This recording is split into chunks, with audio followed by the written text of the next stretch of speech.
First of all, how are you feeling? Feel good. Haven't seen you in a while. Going into this offseason, Aaron Fetcher, sorry, going into this offseason, what do you hope happens with you specifically? Do you think you're going to be back? Do you think you might be traded? Do you have an idea of what you would like to see for your career moving forward? As far as my future, I don't know what's going to happen. It's completely up in the air. But I've definitely enjoyed my time here in Portland. It's an incredible fan base that supported the team all year long, and I've built some really great relationships within the organization. So that's really all I can say about it right now.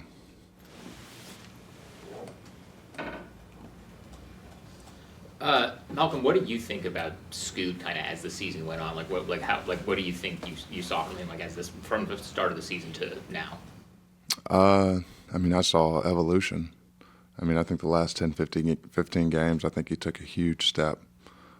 We got to see him play some actually really high-level basketball on both ends of the floor, and take a jump, honestly. And people I think were really hard on him. The first half of the season. It's hard being a top pick. It's hard dealing with all that pressure. It's something I've never had to experience. And then we saw him sort of step into his own and, accept it all, embrace it, and, become a way better player than he was at the beginning of the season. So I think as far as for Scoot, he should be very satisfied, still hungry, but happy with how he performed and finished the season and the strides he made, because he made huge strides. And we saw why he was the third pick. What kind of jump did you make mentally from year 1 to year 2 after going through the process of not just learning yourself and how to navigate an offense, but learning the rest of the league as well? I think this league more than anything is mental. Big part of it's physical, but the sort of mental fortitude that you have to build while you're in this league is what separates guys from being out of the league in a few years versus staying for a long tenure. So year 1 to year 2 was huge for me, because you come in, guys don't really know how you play. There's not really a scouting report.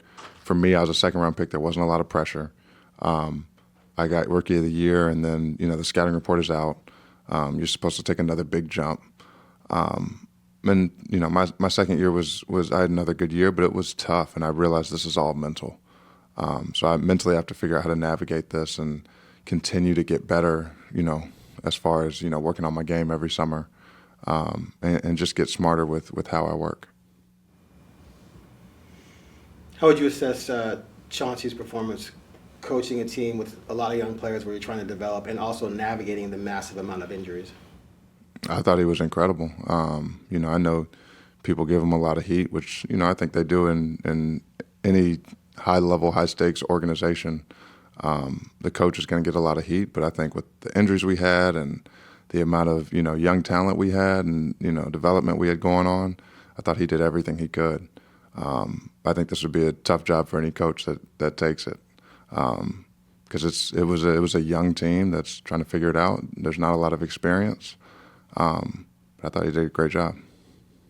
What was it like for you this year, going from a situation like you had in Boston, where you guys were in the conference finals, or I guess in Indy, you guys were in the playoffs pretty much every year in the mix before that, and now you come to this team where it's you're the veteran, you're kind of the guy that's like trying to help along these young guys on a team that comes into the season knowing that it's going to be like a young rebuilding thing. Like, what was that transition like for you personally?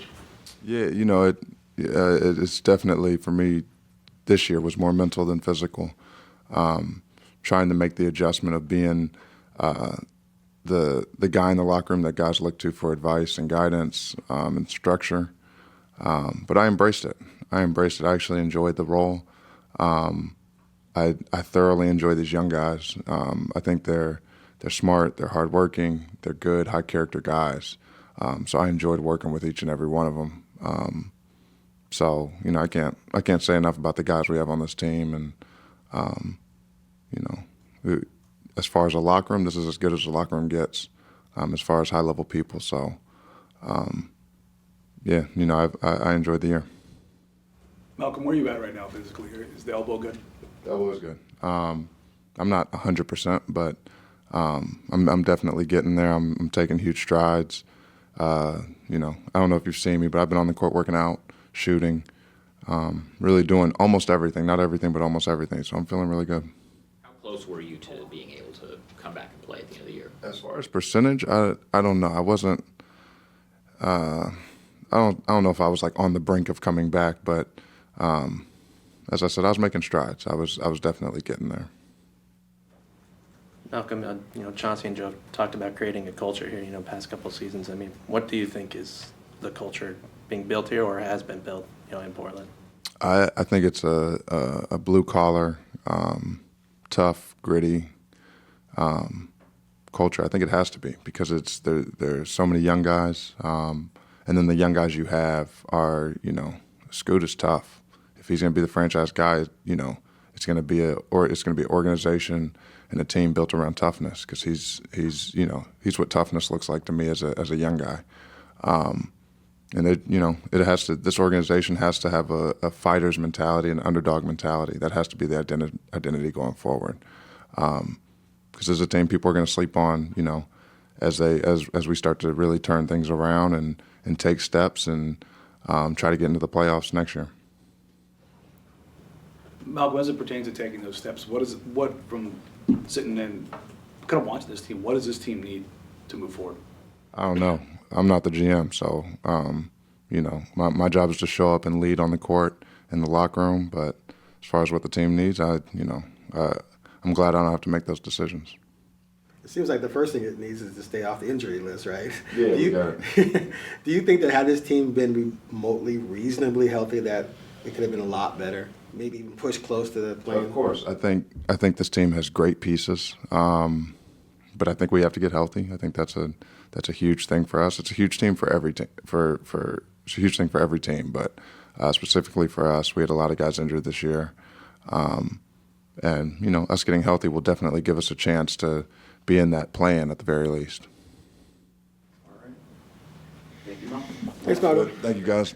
Appreciate it.